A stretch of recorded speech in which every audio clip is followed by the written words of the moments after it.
Oh my God. There's a lot going on in that. There's a lot going on in that film.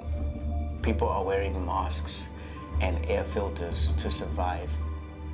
Years ago, when I first signed with my manager, he was like, what kind of roles do you want to play? And I just very blatantly was like, sci-fi.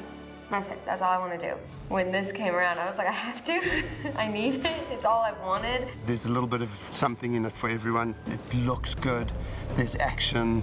And there's a message in the film as well. We know we're causing harm. We know we're doing damage. We know that choices that we're making are going to have long-term impact on future generations in terms of our ability to be sustainable. And yet we as a species are consistently resistant to change. And that's what I wanted to explore with this film. So many themes that we deal with on a day-to-day. It's life versus death, humanity versus the other, romance, love versus not being accepted. Our lead character, Ella, she's our vehicle that takes us on this journey. How is she accepted? We're dealing with big pharma corporation versus the everyday man. With anything that's kind of hyper-realistic, it helps ground it in its humanity. I think of the genre as the perfect way to confront what's happening in society, and I think the more complicated things get in the world, the more important science fiction is. Like, all of the things that are there sit under the surface of this just very fun, bright, crazy movie. So our story takes place in a sort of dystopian world. Air's polluted. Solomon, a young scientist, comes up with this remedy to save the world. Spider is a young gangster, but also a loyal friend of Solomon. Yes. Tally is a very cool, rich, spoiled kid, but he's toxic. So he doesn't have to worry about a lot of things but where to get drugs. Max? Hi. Max, his mother doesn't want him, so he's kind of sad about that, but he likes his dad more. He hasn't seen his dad in like 2 years, and his dad's late to pick him up, so he's really angry with him for most of the movie. You're late. He's recently been appointed as the chairman of a big pharmaceutical company, Athera, that his dad was a big part of and ran for a long time. This character that I play has a degree of grayness. I enjoy playing that. In my personal life, I'm very quiet and soft-spoken, and Ella, the character, is quite the opposite. She's very like, no, it's my way or the highway, buddy. I don't do takeout. I love to cook. I'm gluten-free because I've got celiac disease. I've been eating raw meat like it's fucking ice cream! I need it! Anxiety. So Gina is conservative, quiet, the loyal best friend that you want, has taken all of Ella's nonsense. The friendship is the core of this whole film. And what happens around that when it falls apart. But you were fine with everything else. The nonsense in the movie starts from all of that. You know, movies are a little family, and there are connections that were built here that will hopefully go on for well beyond the lifetime of this film. Tina and I just met on this project, and I think our chemistry was just Spot on. spot on. It feels like I've known him for Forever, years. and now she'll never get rid of me. I mean, she doesn't know that. You but- can't get rid of me. BFF. Besties. And also my son in this, my little son, is a special little boy. He's been a great source of fun. We got bonding a lot, and he's my best friend. Watching them off screen was hilarious. They're always joking around, and then we go on screen and it would be like a completely different tone and vibe.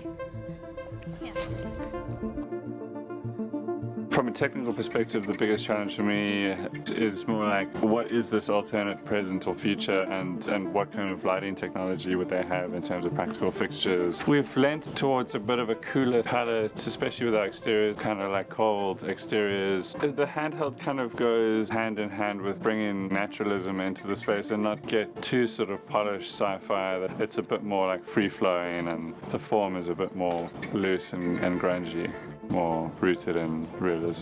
My cinematographer, Sean, is exceptional. We did a lot of creative image sharing back and forth in early stages. What we both like, what's important for us, and how to kind of accentuate sort of different scenes with different styles of camera work. And then all of a sudden it's coming to life. There are a lot of oh my God moments. This just had this cool, distinct South African flavor. We should be developing projects for the international market. It's something we're really, really good at.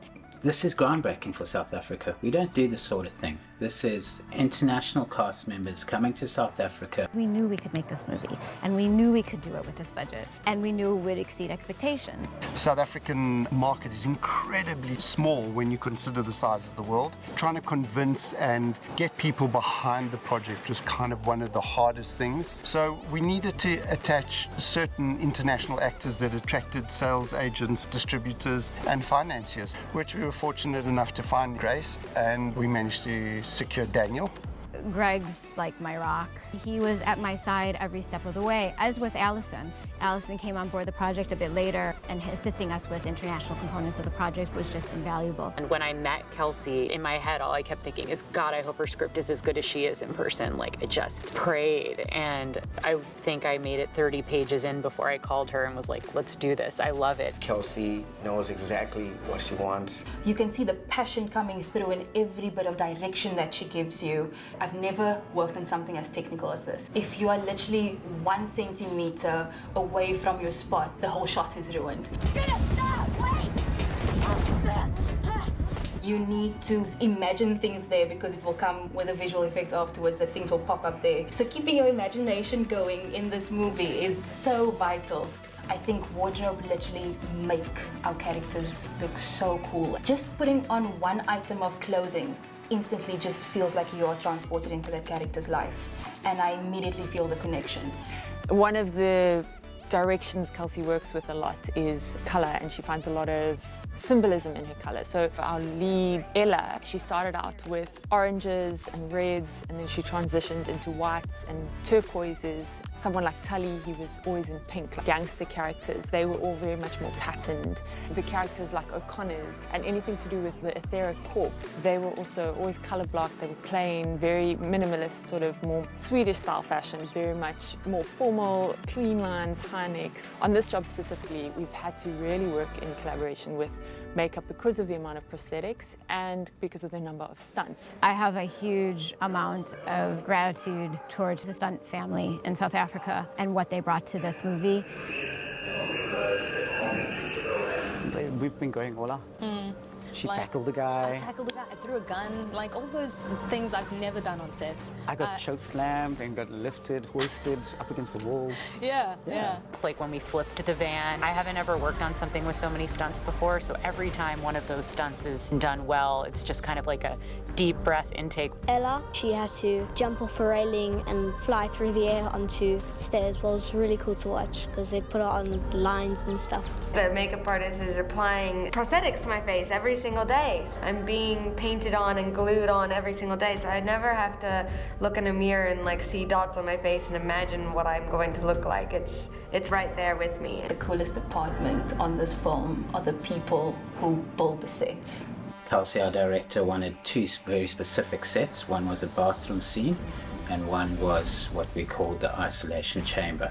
The isolation chamber was one of my favorites. It's very minimal, just concrete lines and a one-way glass mirror. And she always had this very specific image of our main character, Ella, leaning against glass above, looking at her Connors.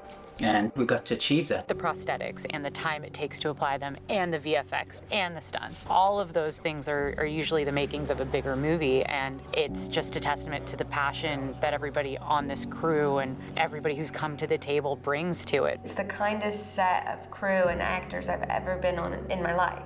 This film is going to be next level just because of the heart that each and every cast member, each and every crew member has. People will see that on screen. You write the script, you create the platform, but they are the ones who deliver. And I'm just so grateful we got to do that together. I love Cape Town. It's like LA on steroids. It's so beautiful and just extreme. I think there's something very special about the light. There's something very special about the locations. The camera loves Cape Town. You know, the last few shots we got of the day were this drone, and the timing was just as the sun was setting, and it was this drone shot happening. I was like, this is the coolest shot I've ever been a part of, and I can't believe this is going to be in this movie. I'm just really grateful that the universe saw fit to give us the chance to make this film. Watch this film. Watch this film.